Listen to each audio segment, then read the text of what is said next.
ओम शांति। 31 अगस्त 2023 की मधुर महावाक्य। मीठे बच्चे, अपनी स्थिति साक्षी तथा हर्षित रखने के लिए स्मृति में रहे कि हर आत्मा का अपना अपना पाठ है, बनी बनाई बन रही। प्रश्न: तुम बच्चे किस एक पुरुषार्थ द्वारा अपनी अवस्था जमा सकते हो? उत्तर: माया के तूफानों को डोंट केयर करो और बाप जो श्रीमत देते हैं उसे कभी भी डोंट केयर ना करो। इससे तुम्हारी अवस्था अचल अडोल हो जाएगी, स्थिति सदा साक्षी और हर्षित रहेगी। तुम्हारी अवस्था ऐसी होनी चाहिए जो कभी भी रोना ना आए। अम्मा मरे तो भी हलवा खाना।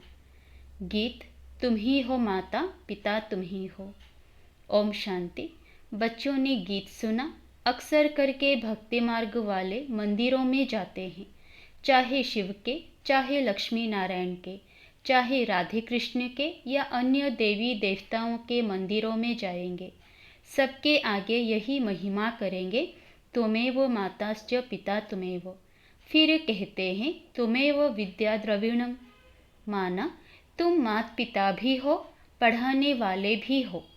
वास्तव में लक्ष्मी नारायण व राम सीता को त्वमेव माताश्च पिता नहीं कहेंगे, क्योंकि उन्हों को तो अपने ही बच्चे होंगे।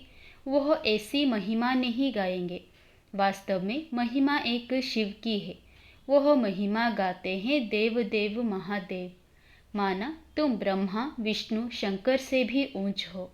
भक्ति मार्ग में तो कोई अर्थ समझ न सके। अब आप कहते हैं तुमने भक्ति बहुत की है, अब तुम मेरे से समझो और इस पर गौर करो कि सच क्या है झूठ क्या है। तुम बच्चे अब समझते हो बाप के बारे में और देवताओं के बारे में जो भी महिमा करते हैं वह सारी रोंग है। अभी जो तुमको मैं समझाता हूँ वही राइट है। बच्चों को समझाते हैं यह उल्टा वृक्ष है, इसका बीज है परमपिता परमात्मा।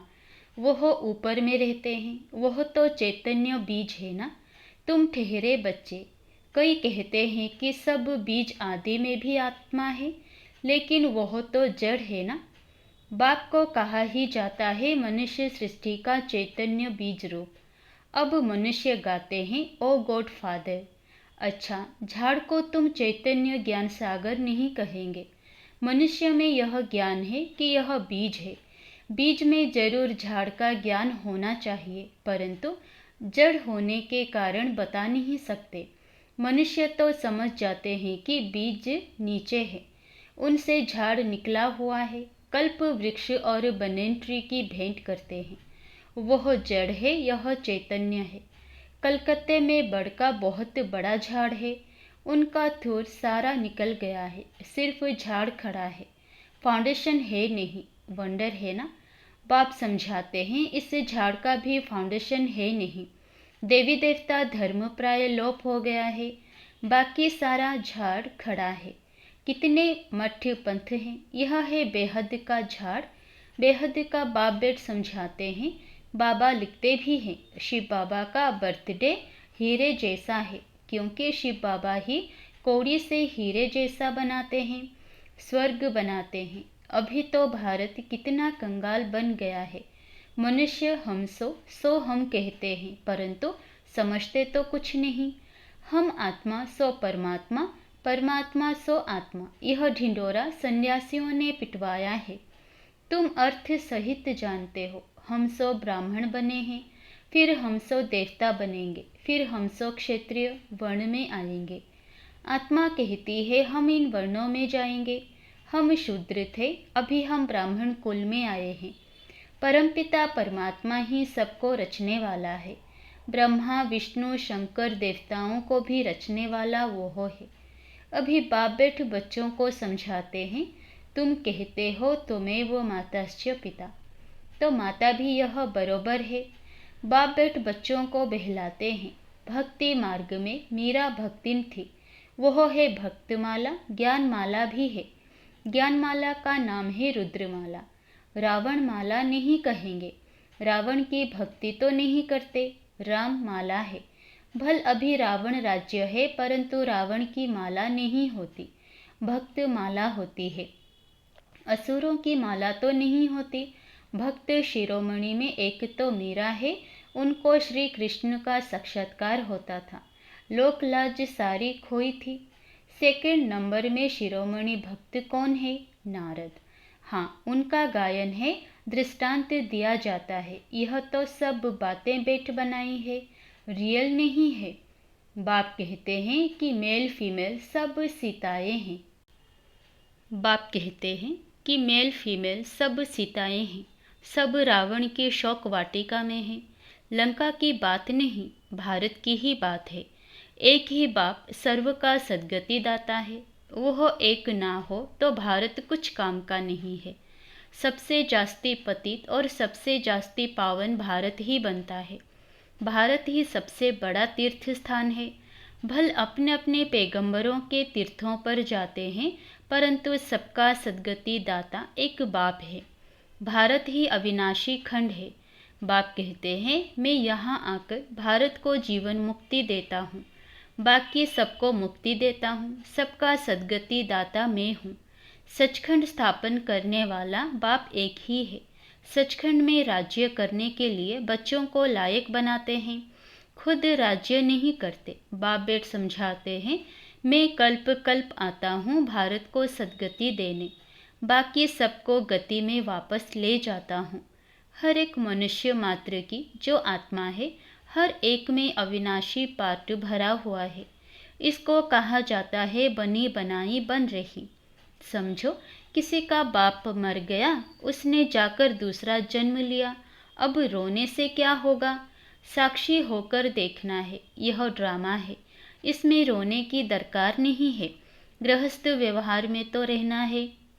अम्मा मरे तो भी हलवा खाओ, बीबी मरे तो भी हलवा खाओ। यह उन्हों के लिए है जो गृहस्थ व्यवहार में रहते हैं।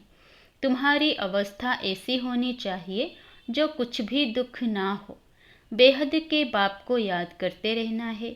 इतनी अडोल अवस्था होनी चाहिए जैसे अंगद को रावण हिला नहीं सका। माया है बड़ी जबरदस्त। तुम स्थैर्य रहते हो।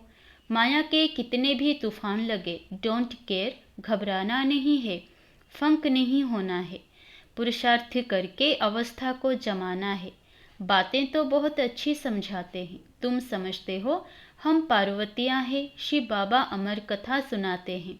अमर लोक में है आदि मध्य अंत सुख। इस मृत्यु लोक में तो आदि मध्य अंत दुख ही दुख है।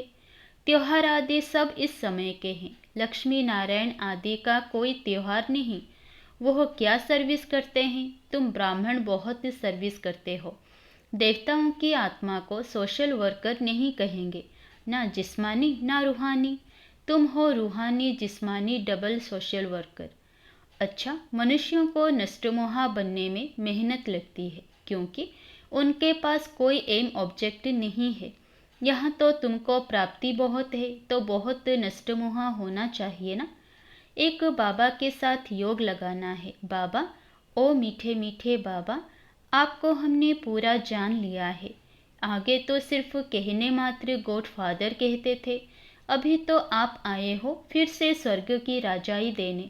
यह कलयुक्त कब्रिस्तान होने वाला है, इसीलिए हम इसको क्यों याद करें? बाप कहते हैं, इस कब्रिस्तान में गृहस्थ व्यवहार में रहते मुझे याद करो। यह तो बहुत सहज है। जैसे भक्ति मार्ग में मनुष्य श्री कृष्ण की पूजा करते रहते हैं, बुद्धि धंधे धोरी में भागती रहती है, मन का घोड़ा कहाँ न कहाँ भागता रहेगा। तबाही के मुआफिक बाप कहते हैं कि शरीर निर्वाह करते बुद्धि का योग मेरे साथ लगाओ। मेरी याद से तुम्हें बहुत प्राप्ति होगी, और सबसे तो अल्पकाल की प्राप्ति होती है। कितनी नौधा भक्ति की। अच्छा, फिर क्या हुआ? साक्षात्कार किया, बस ना।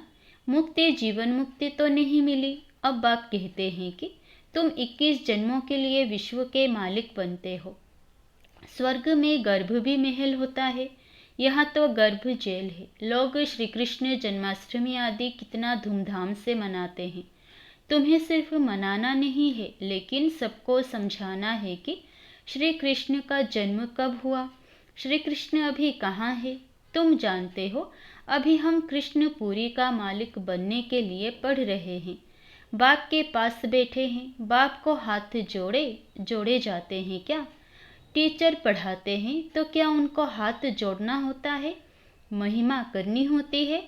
टीचर से तो पढ़ना है। बच्चे बाप को घड़ी घड़ी हाथ जोड़ते हैं क्या?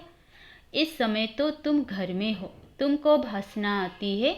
यह बाप भी है, पतित पावन भी है। इस समय 5 विकारों का ग्रहण लगने के कारण तुम बिल्कुल ही काले बन गए हो। 5 विकारों ने काला कर दिया है। सतयुग में तुम गोरे सुंदर थे, अभी श्याम हो। श्री कृष्ण सुंदर था, अभी श्याम है। कितनी बारी श्याम और सुंदर बना होगा। कंसपुरी ही कृष्णपुरी बन जाती है, कृष्णपुरी फिर कंसपुरी बन जाती है। तुम आत्माएं ही तो ब्रह्मांड की रहने वाली हो। ब्रह्म तत्व कहा जाता है। अहम ब्रह्म कहना भी भ्रम है। तुम ब्रह्मांड के मालिक हो, तुम्हारा सिंहासन ब्रह्मांड है। बाप कहते हैं मैं तो ब्रह्मांड का मालिक हूँ ही। तुम आत्माएं भी कहती हो हमारा देश वास्तव में ब्रह्मांड है, वहाँ तुम्हारी आत्माएं पवित्र हैं। तुम ब्रह्मांड के मालिक हो तो फिर विश्व के भी मालिक हो। मैं तो सिर्फ ब्रह्मांड का ही मालिक हूँ। मुझे इस पुराने तन में आना पड़ता है जिसने पूरे 84 जन्म लिए हैं। बच्चों को मुरली अच्छी तरह 5-6 बार पढ़ना व सुनना चाहिए, तब ही बुद्धि में बैठेगी और खुशी का पारा चढ़ेगा। माया घड़ी घड़ी याद भुला देती है। इसमें कोई हठ आदि करने की बात नहीं। फुर्सत मिली, अच्छा बाबा को याद करना है कछुए मिसल। सबसे अच्छा है अमृत वेले का टाइम, उसका असर सारे दिन रहेगा। यह भी बच्चों को समझाया गया है कि पहले खिलाने वाले को खिलाकर फिर खाना है। शिव बाबा के यज्ञ से खाते हैं तो पहले उनको भोग लगाना पड़े। यह सब सूक्ष्म वतन में साक्षात्कार होते हैं। ड्रामा में नूंद है, तुमको भोग लगाना है शिव बाबा को।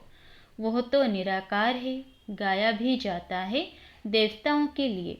उनको ब्रह्मा भोजन की आश थी, क्योंकि तुम ब्रह्मा भोजन खाकर ब्राह्मण से देवता बनते हो। सूक्ष्म वतन में देवताएं आते हैं, महफिल लगती है।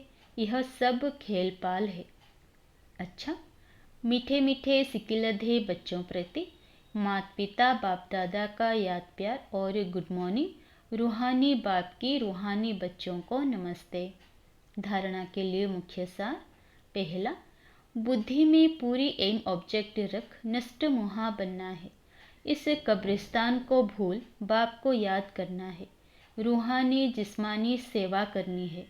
दूसरा, खिलाने वाले को खिलाकर फिर खाना है। अमृत वेले का समय अच्छा है, इसलिए उस समय उठकर बाप को याद करना है। मुरली 5-6 बार सुननी व पढ़नी जरूर है। वरदान, अलौकिक स्वरूप की स्मृति द्वारा अलौकिक कर्म करने वाले सदा समर्थ आत्मा भव। ब्राह्मण जीवन अर्थात अलौकिक, हीरे तुल्य अमूल्य जीवन। इस अलौकिक जीवन की स्मृति से व अलौकिक स्वरूप में स्थित रहने से साधारण चलन साधारण कर्म नहीं हो सकता। जो भी कर्म करेंगे वो अलौकिक ही होगा, क्योंकि जैसे स्मृति होती है वैसी स्थिति होती है। स्मृति में रहे एक बाप दूसरा ना कोई, तो बाप की स्मृति सदा समर्थ बना देगी। इसीलिए हर कर्म भी श्रेष्ठ अलौकिक होगा। स्लोगन, स्व उन्नति का यथार्थ चश्मा पहन लो तो सबकी विशेषताएं ही दिखाई देगी। अच्छा, ओम शांति।